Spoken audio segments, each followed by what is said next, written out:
Assalamu alaikum. Today we are going to learn about calendars. There are 12 months in a year. A calendar shows the date, the day and month of a year. अब यहाँ पे हमारे पास कुछ questions हैं जिनके हमने answers ऊपर दिए गए जो मेंशन हमारे पास कैलेंडर है उसके अकॉर्डिंग करनी है. Look at the calendar and answer the following questions. Question number 1 है what is the day on January 31st. अब आपने सबसे पहले जो मंथ है उसको फाइंड आउट करना है. जनवरी कहाँ पे है? फर्स्ट में. सबसे पहला मंथ कौन सा होता है? जनवरी का. अब आपने उन्होंने हमें डेट भी मेंशन कर दी है 31st और अब हमें क्या बताना है? डे. तो आप देखें कि 31st को ऊपर जो रेड में लिखा हुआ है संडे मंडे जो रेड कलर के छोटे छोटे बॉक्सेस उनमें उन्होंने डेज मेंशन किए हुए हैं. तो 31st जनवरी कौन से डे को आ रहा है? संडे को. Very good. तो आप यहाँ पे ब्लॉक में संडे लिखेंगे. Omer's birthday is on the second Wednesday of April. What is the date? अब यहाँ पे उन्होंने हमें डे बता दिया है लेकिन हमसे डे पूछा है. तो सबसे पहले आपके पास मंथ है अप्रैल. आपने अप्रैल की वेंसडे को देखना है कौन सी डेट बन रही है. सेकेंड वेंसडे उन्होंने हमसे पूछा है. जो फर्स्ट वेंसडे बन रहा है वो 7 को और जो सेकेंड वेंसडे बन रहा है वो 14 को. तो यहाँ पे आप ब्लॉक में क्या लिखेंगे? 14. Essence examination start from the 3rd December. What is the day? अब यहाँ पे उन्होंने हमें मंथ और डेट बता दी और हमसे डे पूछा है. सबसे पहले हम मंथ दिसंबर को फाइंड आउट करेंगे. उसके बाद इसकी डेट देखेंगे. जहां से इसकी 1 2 लिखा हुआ है वहां पे देखें 3 कहाँ पे बन रहा है उसके ऊपर फ्राइडे लिखा हुआ है. तो दैट इज द आंसर. हम ब्लॉक में फ्राइडे लिखेंगे.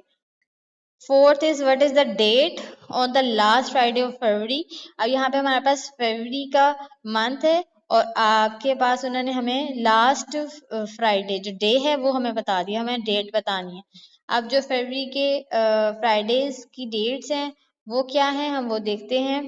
5 है, फिर 12 है, फिर 19 है और फिर 26. तो हमें लास्ट फ्राइडे देखना है. तो लास्ट फ्राइडे को कौन सी डेट बन रही थी? 26. That is the correct answer. और फिफ्थ है what is the day on the 23rd मार्च. अब यहाँ पे हमें डेट और मंथ मेंशन है. हमें डे बताना है. मार्च 3rd मंथ होता है तो मार्च की 23rd को कौन सा डे बन रहा है? Yes very good. That is Tuesday. Now move to the next page. Exercise 3 page number 128. Solve the following. अब यहाँ पे एडिशन के क्वेश्चंस हैं. तो 5 आवर्स प्लस 3 आवर्स. तो आपने जो भी हमारे पास यूनिट होता है यहाँ पे हमारे पास आवर्स हैं वो एज इट इज नीचे आ जाते हैं यूनिट से एक साथ. मतलब ऊपर जैसे 5 आवर के नीचे 3 आवर लिखा हुआ है इसी तरह जो आपका आंसर आएगा उसका भी आवर आप आवर के नीचे ही लिखेंगे. और 5 + 3 = 8. तो यहाँ पे आंसर हो जाएगा 8 hour. Second is 6 hour plus 4 hours. इसी तरीके से आवर्स के नीचे आप यूनिट जो है वो मिस नहीं करेंगे. और 6 + 4 = 10 और बाकी 3 4 5 and 6 you can solve it by yourself. अब यहाँ पे हमारे पास जो स्टेटमेंट वाला क्वेश्चन है क्वेश्चन नंबर 2 है. I am going to read the question. Saika's mother spends 5 hours for household chores and 2 hours for reading books. How much time does she spend all together? Now I am going to translate the question. Saika की वालदा कितना time लगा रही है घर के कामों के लिए. हाउस होल्ड चोर्स का मतलब होता है घर के कामों में. 5 आवर्स जो है वो घर के कामों में लगा रही हैं. And 2 hour for reading books और बुक्स की रीडिंग के लिए वो कितना टाइम लगा रही हैं? 2 hours. How much time does she spend all together. अब यहाँ पे ऑल टुगेदर का वर्ड है. अगर टोटल का वर्ड हो, अगर ऑल टुगेदर का वर्ड हो, अगर बोथ का वर्ड हो तो हम क्या करते हैं? एडिशन. यहाँ पे हमारे पास ऑल टुगेदर है तो हम यहाँ पे क्या करेंगे? Addition. Now I am going to make the statement. First जो हमारे पास इंफॉर्मेशन है वो ये है कि वो हाउस होल्ड चोर्स के लिए टाइम लगा रही है. तो उसको हम कैसे लिखेंगे? Time for household chores is equal to 5 hours. Hours को हम शॉर्ट फॉर्म में लिखेंगे HRS. और लिखना आपको पता है यूनिट का लिखना हमेशा ज़रूरी होता है. अब जो हमारे पास सेकेंड इंफॉर्मेशन है वो रीडिंग बुक्स की है. Time for reading books is equal to 2 hours. As we know कि हम यहाँ पे एडिशन कर रहे हैं तो हम यहाँ पे प्लस का साइन भी सेकेंड स्टेटमेंट के साथ जरूर डालेंगे. नाउ जो हमारे पास थर्ड स्टेटमेंट है वो क्योंकि हम एडिशन कर रहे हैं तो हम उसको टोटल टाइम से लिखेंगे. Total time is equal to 7 hours. So Saika's mother spent 7 hours altogether. Now I am going to read the question number 3. Waleed studies science for 10 hours and mathematics for 8 hours in a week. How much time does he spend for both of the subjects? अब यहाँ पे भी both का word use हो गया. इसका क्या मतलब है कि हम क्या करेंगे? Very good. Addition. Both का word आएगा तो addition होती है. Now I am going to make the statements. हमारी जो फर्स्ट स्टेटमेंट है वो हमारी फर्स्ट इंफॉर्मेशन के अकॉर्डिंग होगी कि वलीद स्टडी साइंस. साइंस पढ़ता है वो कितने टाइम के लिए? For 10 hours. सो हम पहले स्टेटमेंट क्या बनाएंगे? Walid studies science is equal to 10 hours. Second statement हमारे क्वेश्चन के अकॉर्डिंग होगी and mathematics for 8 hours. Wali studies mathematics is equal to 8 hours. अब क्योंकि हम यहाँ पे एडिशन कर रहे हैं तो हम यहाँ पे प्लस का साइन डालेंगे. अब हमारा क्वेश्चन था how much time does he spend for both of the subjects.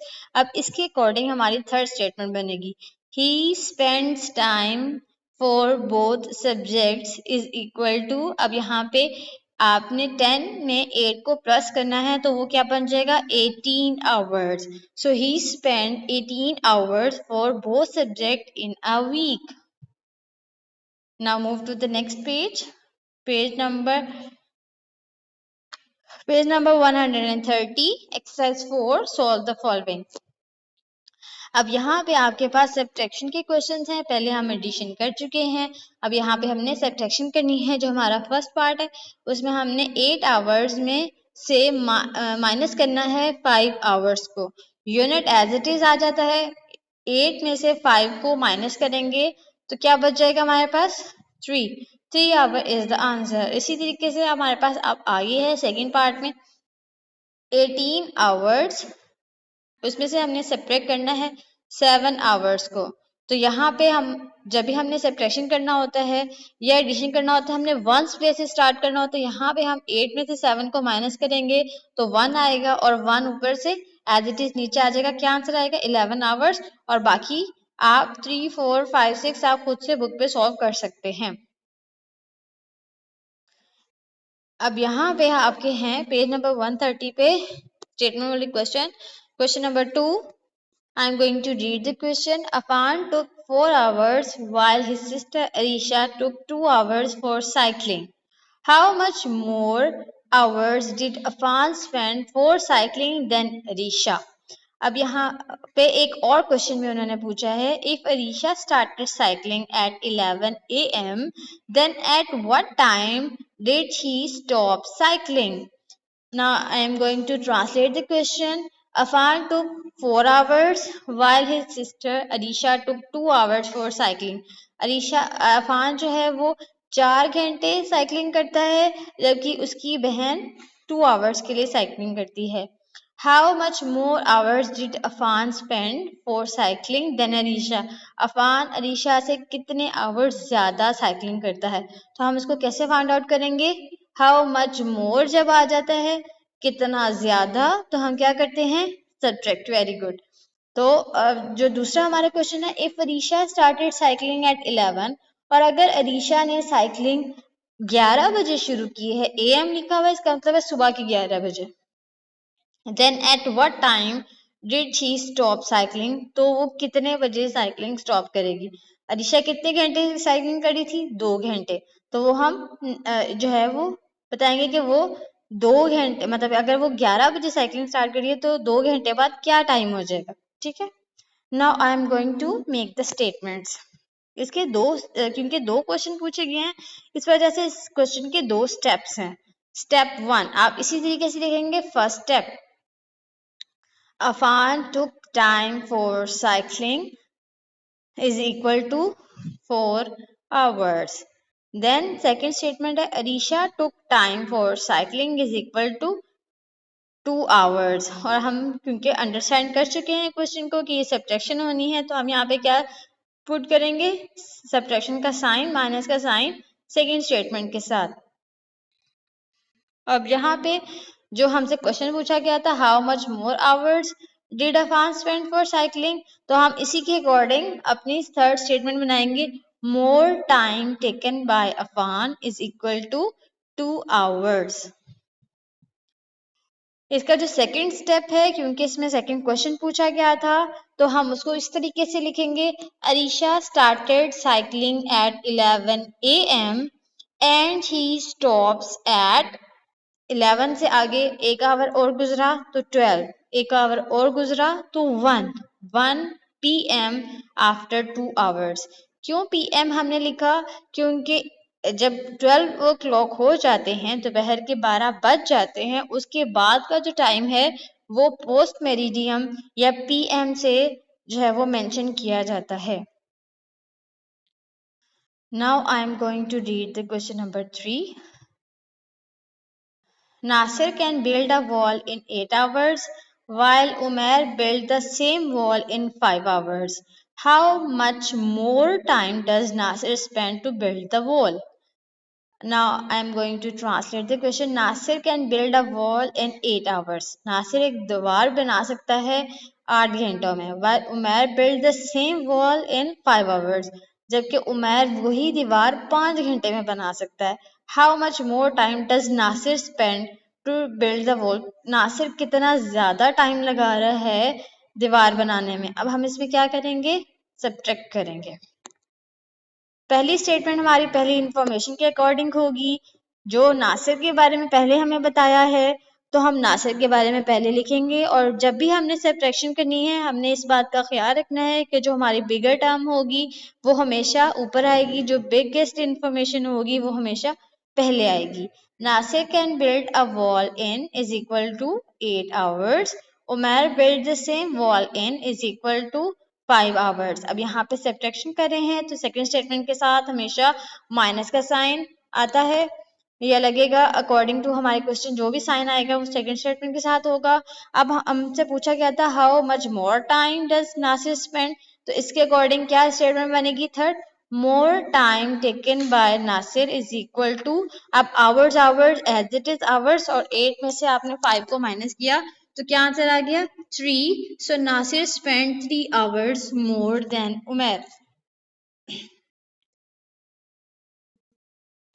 Now move to the next page, page number 131. That is the review exercise. Question number 1.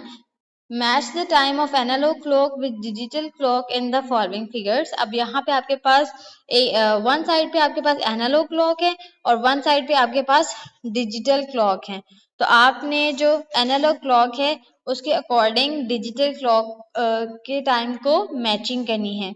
जो हमारे पास पहली क्लॉक है एनालॉग क्लॉक में, उसमें हमारे पास जो शॉर्ट हैंड है वो 2 पे है और जो लॉन्ग हैंड है वो 3 पे है.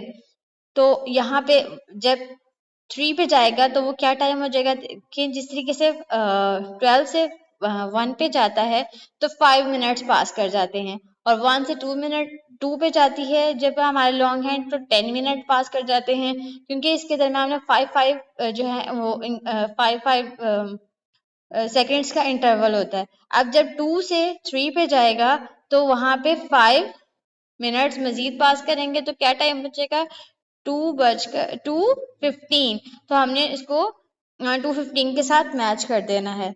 और जो नेक्स्ट हमारी एनालॉग क्लॉक है उसमें हमारे पास शॉर्ट हैंड 8 पे है और जो लॉन्ग हैंड है वो 11 पे है. तो हमारे पास क्या टाइम हो रहा है यहाँ पे, ये 8 से थोड़ा सा पहले है, 7 और 8 से 8 के एग्जैक्टली 8 पे हो या 8 से आगे हो तो हम इसको 8 कंसीडर करेंगे. अगर 8 से थोड़ा सा भी पीछे होगा तो हम इसको 7 कंसीडर करेंगे. तो ये टाइम हो गया हमारा 7:55. अब बाकी के दो मैचिंग जो है वो आप खुद से कर सकते हैं. Now move to the next page, page number 132. Question number 3. Answer the following question. अब यहाँ पे भी हमारे पास एक पूरा कैलेंडर मेंशन किया गया है, हमने उसके अकॉर्डिंग जो है वो इन क्वेश्चंस के आंसर देने हैं. पहला क्वेश्चन है what is the date on the first Monday of May. सबसे पहले आप मंथ को ढूंढेंगी, उसके बाद अगर आपके पास डे मेंशन है तो आप डेट ढूंढेंगी, और अगर आपके पास डेट मेंशन है तो आप डे ढूंढेंगी। अब यहाँ पे हमारे पास डे मेंशन है और मंथ मेंशन है। मई की मंडे को, फर्स्ट मंडे को क्या डेट बन रही है? 3rd। तो this is the answer. Second is what is the date on the 15th April? 15th अप्रैल को कौन सी डेट बन रही है? ये आप कैलेंडर से ढूंढेंगे। उसके बाद जो क्वेश्चन नंबर 3, 4, 5 है, you can solve it by yourself.